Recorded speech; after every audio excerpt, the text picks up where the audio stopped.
Tudo bem. Irmão, se alguém tiver trazido a sua oferta, pode colocar no gasofilácio. Se não trouxe também, não tem problema, porque essa é a casa do Senhor, fica à vontade, tá? Quem trouxe, amém. Quem não trouxe também, amém. Deus abençoe. Em nome de Jesus Cristo. Senhor, meu Deus, meu Pai, que o Senhor continue prosperando, abençoando a cada irmão, Pai, que não falte para ninguém, nem para a igreja, para que todos, ó Pai, estejamos prosperando no Senhor, em nome do teu Filho amado Jesus Cristo. Amém. Graças a Deus. Abra sua Bíblia em segunda carta de Pedro. Lá, segunda carta de Pedro, capítulo 1. Capítulo de número 1. Vou ver o versículo aqui. Versículo 12. Vamos meditar do 12 ao 15.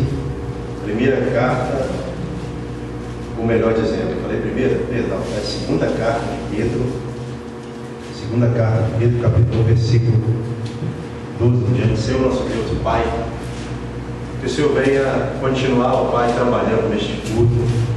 Agora é a palavra oficial da noite. Usa-me conforme a tua vontade, teu querido, teu Espírito Santo, para que a tua igreja continue sendo alimentada pela tua palavra, em nome do teu Filho amado Jesus. Amém. Graças a Deus. Quem tiver a chave, pudesse colocar de pé, só para nós lermos, depois você pode se sentar. Segunda carta de Pedro, capítulo 1, verso 12 ao 15, nós vamos ler, né? E depois da leitura você pode se sentar, normalmente. Diz assim. Vamos achar? Amém.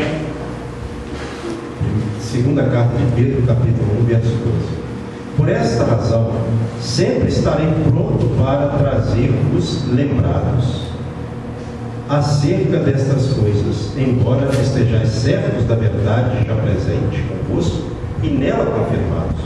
Também considero justo, enquanto estou neste tabernáculo, despertar-vos com essas lembranças, certo de que estou prestes a deixar o meu tabernáculo, como efetivamente nosso Senhor Jesus Cristo me revelou.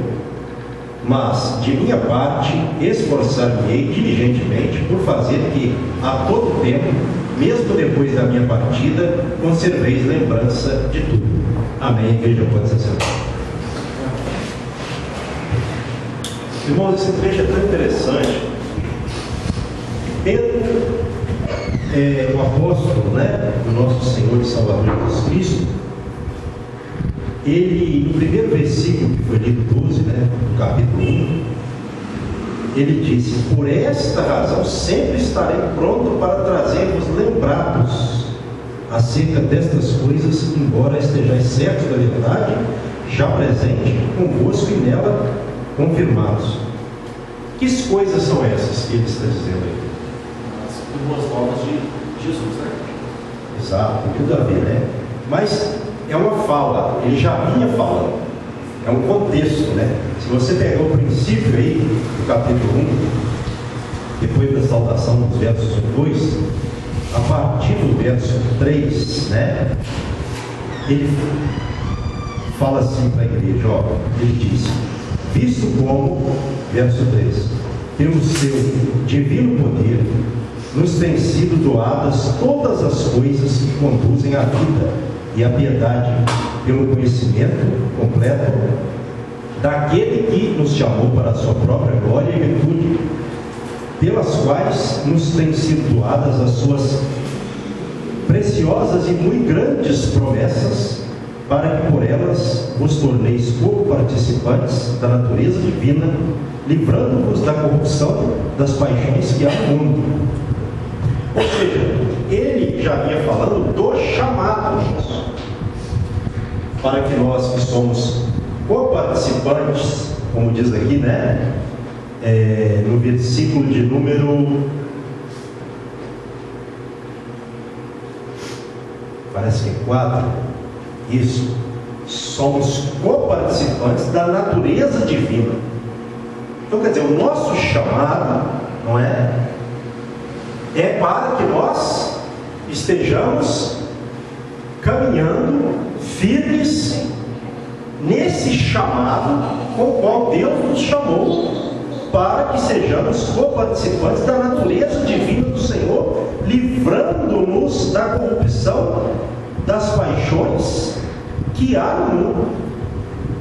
Então, para que nós sirvamos a Deus, nós temos que estar nos livrando das corrupções, das paixões que há no mundo. Ou seja, da vida de pecado, as corrupções, paixões carnais, desejos pecaminosos, perversos. Então, o cristão, ele tem que estar sempre se preservando, ele tem que estar sempre saindo desses males, fugindo dessas paixões, desses pecados que sempre estão diante de nós, tentando nos envolver, nos influenciar para que nós caiamos da graça do Senhor, para a qual nós fomos chamados. Nós temos que ter atenção com relação a isso. Então, o contexto de Pedro, do que ele já estava falando, é esse aqui. O que ele disse, o contexto é esse. Ele já estava falando, porque eu li do versículo de número 12 ao 15. Então, ele ia se esforçar para que os irmãos, enquanto vida ele tivesse em seu corpo carnal, para que os irmãos se lembrassem dessas coisas. E mesmo depois de sua partida, para que eles não se esquecessem e continuassem se lembrando e vivendo de acordo com essas orientações. E uma coisa interessantíssima aqui, se a gente analisar do verso 5 ao versículo de número 7, ele disse coisas preciosíssimas. Eu vou dizê-las aqui, Primeira coisa que ele disse é a fé. Depois, verso 5 em diante, virtude. Depois, conhecimento. Depois, domínio próprio. Depois, perseverança. Depois, piedade. Depois, fraternidade. E por último, amor. Então, ele disse coisas que todo cristão precisa. Essas palavras devem estar no coração de todo cristão que deseja ser salvo. Porque no versículo de número 8 ele disse assim, preste atenção, porque estas coisas existindo em vós e em vós aumentando, fazem com que não sejais nem inativos, nem infrutuosos no pleno conhecimento de nosso Senhor Jesus Cristo. Então, essas coisas existindo em nós, e aumentando, nós temos que ter essas coisas, e elas devem estar aumentando em nós. Nós devemos estar investindo nessas coisas para que elas aumentem e nós assim continuemos frutificando, para que nós não sejamos inativos. O que é uma pessoa inativa? Uma pessoa que não tem atividade. Improdutiva. A pessoa tem que ser frutífera no pleno conhecimento do nosso Senhor Jesus Cristo. Pleno conhecimento, no completo conhecimento. Nós não podemos ter um conhecimento assim, abreviado, um conhecimento assim, bem fraco. Não, nós não podemos contentar com uma coisa dessa. Nós temos que conhecer a palavra de Deus o máximo que nós podemos. Cada um tem um limite, e nós precisamos dessas coisas existindo e aumentando em nós. Para que também? Preste atenção agora no verso 9. Pois, olha só a revelação, pois aquele a quem estas coisas não estão presentes, aquele que não tem essas coisas na sua vida, é cego, vendo só o que está perto, esquecido da purificação dos seus pecados de outrora. Então, quem não tem essas coisas está cego e esqueceu-se da purificação dos seus pecados de outrora. A pessoa se perde. O que nós podemos ver aqui no versículo de número 9 é uma possibilidade muito grande da pessoa se perder. Então, o aviso aqui, ele é muito preciso, fala de uma cegueira espiritual. E tem muitas pessoas que estão espiritualmente cegas, porque não tem essas coisas presentes em sua vida. Não é? A pessoa não tendo essas coisas presentes em sua vida, ela se torna uma pessoa cega. Ela esquece de que um dia ela foi purificada dos pecados e acaba se perdendo, se enveredando por um caminho de perdição. Olha só, meus irmãos, o conselho forte que o apóstolo Pedro deu para a igreja. Um conselho forte, um conselho bem assim, preciso, para que a pessoa entenda o que ela precisa fazer para não se perder.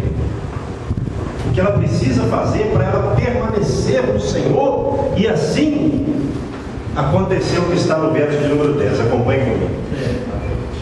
Por isso, irmãos, procurai com diligência cada vez maior confirmar a vossa vocação e eleição, porquanto, procedendo assim, não tropeçareis em tempo algum. Amém. Olha só. E o 11? Exatamente, vamos chegando no 11. Fortíssimo também, né? É bem conclusiva essa mensagem. Então, por isso, nós devemos procurar com diligência cada vez maior. O que é diligência? É cuidado na execução da fé, na forma de como você está desenvolvendo a sua salvação, né? Então nós temos que fazer isso com uma diligência cada vez maior, e isso confirmando a nossa vocação e eleição. Qual que é a nossa vocação e a nossa eleição? Nós somos vocacionados e eleitos por Deus para a salvação eterna. Glória a Deus por isso. A vocação da salvação e a eleição, né? Procedendo assim, para o final do verso 10: não tropeçareis em tempo algum. Se vocês procederem assim, vocês jamais vão tropeçar, vão se desviar. Aqui está o segredo para não se desviar. Então a Bíblia ensina como a pessoa se desvia e como ela não se desvia. Eu acho muito assim completa essa palavra, porque são conselhos preciosíssimos para a nossa vida. Às vezes tem pessoa que fala assim: eu não entendo por que fulano desviou-se, né? Ou Beltrano, Cicrano. Pode acontecer o desvio, a gente pode julgar tudo, né? Mas a Bíblia diz, aqui fala que se faltar essas coisas na vida da pessoa, a pessoa ela se perde espiritualmente. Então nós precisamos principalmente dessas coisas em nossas vidas, que foram ditas aqui pelo apóstolo Pedro aos irmãos. Fé, porque sem fé alguém vai ser salvo? Não. Sem fé tem como servir a Deus? Amém. Agradar a Deus? Não tem. Virtude, a pessoa tem que ter boas ações. O que é uma pessoa virtuosa? A pessoa tem que ter boas ações. O cristão, já pensou um cristão que não tem boas ações? Não pode faltar fé, também não pode faltar virtude.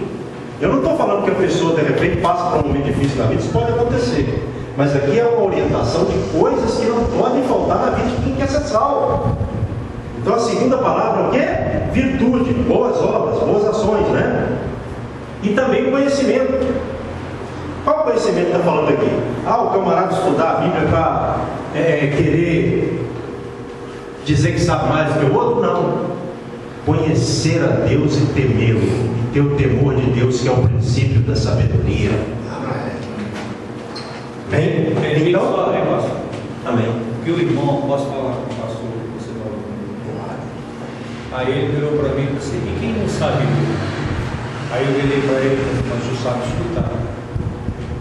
Então só peça uma pessoa que saiba ler, lê a Bíblia, igual o pastor está falando, e aí você tem a compreensão no sentido de o que fazer perante a resposta que Deus está dando. E às vezes eu converso muito com ele, uma coisa importante que eu falo com ele é que a fé vem pelo ouvir. É isso aí. Está vendo? E ouvir a palavra. É isso aí. Então você pode às vezes não saber ler, como é o caso do nosso irmão Gessino, né? Mas se a pessoa ela tiver ouvidos espirituais atentos, uma audição espiritual boa, ela vai ter fé. Porque Deus ele se comunica com quem não sabe ler, com o cego, com o mudo e com o surdo, porque Deus fez o homem e quando ele quer salvar o homem, até com o cego, mudo e surdo ele fala, e o cego, mudo e surdo vai entender, porque Deus fala na mente. É um mistério. O que acontece? Às vezes a gente vê uma pessoa na igreja lá, toda atrofiada, né? Toda cheia de defeitos, com deficiência, né?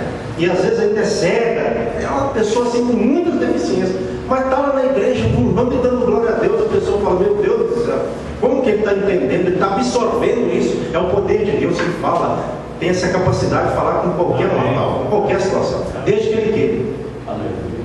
Às vezes o camarada atrofiado, cego, mudo e surdo, ele tem desejo de Deus, e uma pessoa perfeita não tem. Por isso que Deus não fala para ela, porque ela não quer que Deus fale, ela rejeita. Entendeu? Então, temos que entender isso também. Então, o conhecimento é um conhecimento para libertação, para salvação. Jesus não disse que para a pessoa ser liberta, ela tem que conhecer o quê? A verdade. A verdade. E a verdade é o quê? A palavra. Pronto. A verdade é a palavra, né? E depois do conhecimento, ele disse, eu estou frisando isso aqui para a gente, né? A parte importante da palavra. O domínio próprio. O que é o domínio próprio? A pessoa dominar suas ações. Eu sei que às vezes a gente falha, erra, você erra. Não é disso que a gente está falando aqui. Nós não queremos jamais passar uma impressão de uma igreja santa aos olhos dos homens, mas pecadora aos olhos de Deus. Nós não queremos passar essa impressão. Nós sempre falhamos, todo dia nós pecamos, mas nós temos que estar sempre também, nós aprendemos isso aqui, lutando contra o pecado, para que o pecado não nos domine. Quem tem domínio próprio não vai deixar o pecado dominar ele, porque se o pecado dominar ele, ele vai se tornar escravo do pecado. É ele que, pelo Espírito Santo de Deus em sua vida, tem que dominar o pecado. E foi justamente de que forma, pastor? Dá uma... a leitura de quinta-feira de Romanos. Isso, fala muito sobre isso, né, no estudo, né? De que forma? O pecado vem para todos nós. O pecado não veio muitas vezes para Jesus? E qual vez que o pecado dominou Jesus? Porque, né? É lógico, Jesus era Jesus, porém ele nos ensinou. Então nós temos que lutar contra o pecado. E caso venhamos a pecar, que peçamos perdão a Deus e não deixemos o pecado dominar, o que a Bíblia nos orienta na primeira carta de João. Não é? Nós temos um advogado justo, fiel, junto ao Pai, que é Jesus Cristo. Amém.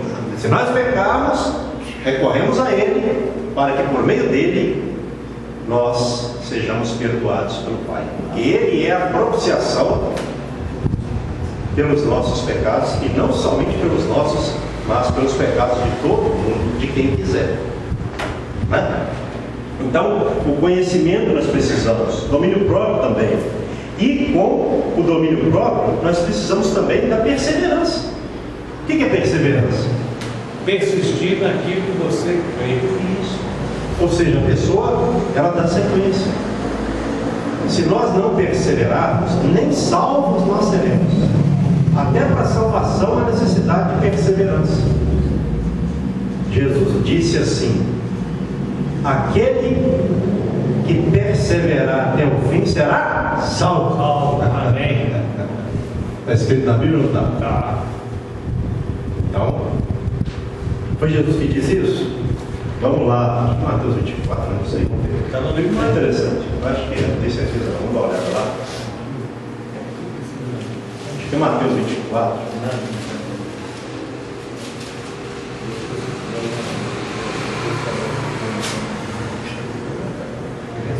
Verso 13, Jesus disse assim, falando do fim dos tempos, né?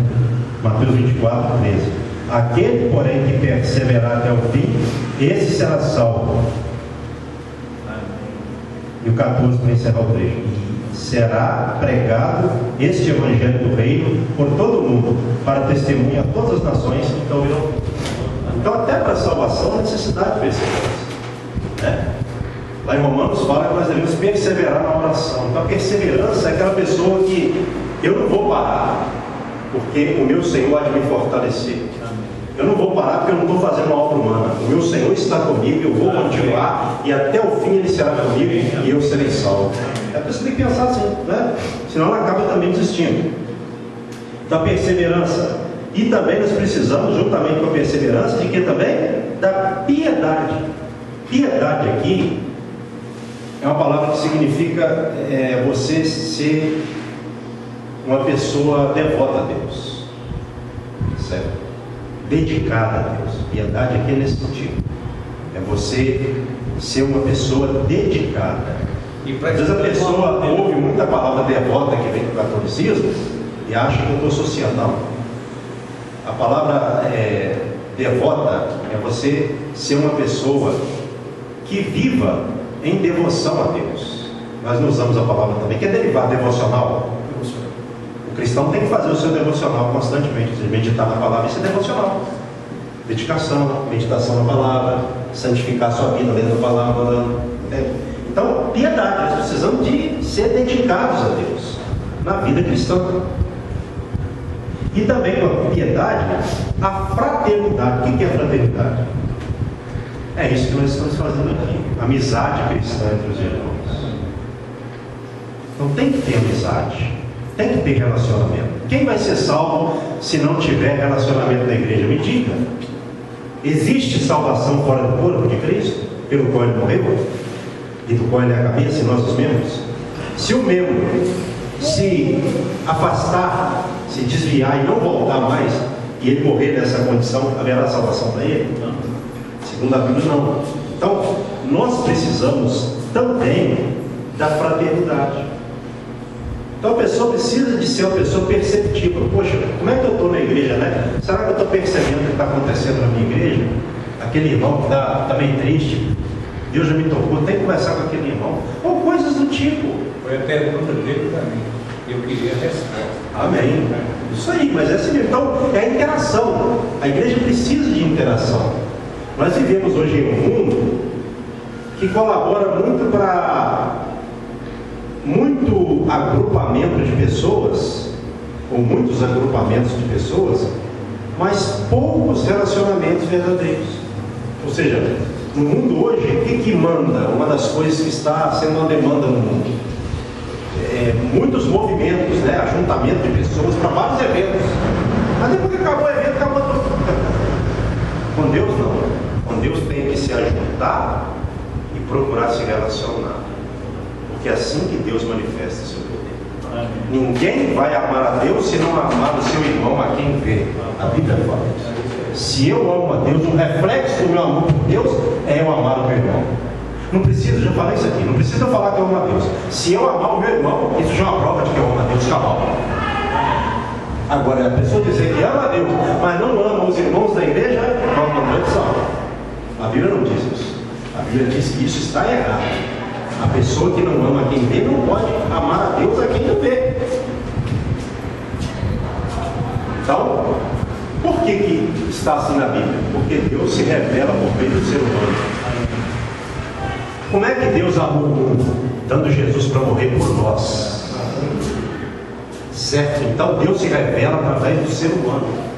E os nossos irmãos que estão aqui na igreja, nós temos que amar a todos. O próximo abrange todas as pessoas do mundo. Mas os que estão na igreja, esses já são do Senhor. Então nós temos que ter uma atenção mais redobrada. Certo? Com todos, principalmente com os da família da fé. A prioridade de Paulo na carta de Paulo aos Gálatas capítulo 6 é para os da família da fé. A prioridade, porque eles já são do Senhor. Então é muito importante, a fraternidade ela abrange, né, muita coisa. E às vezes a pessoa não está tendo aquela atenção. Pensa bem se todo mundo na igreja tiver atenção. Esse tipo específico de atenção. Não vai ser uma igreja mais forte espiritualmente? Mais encorpada?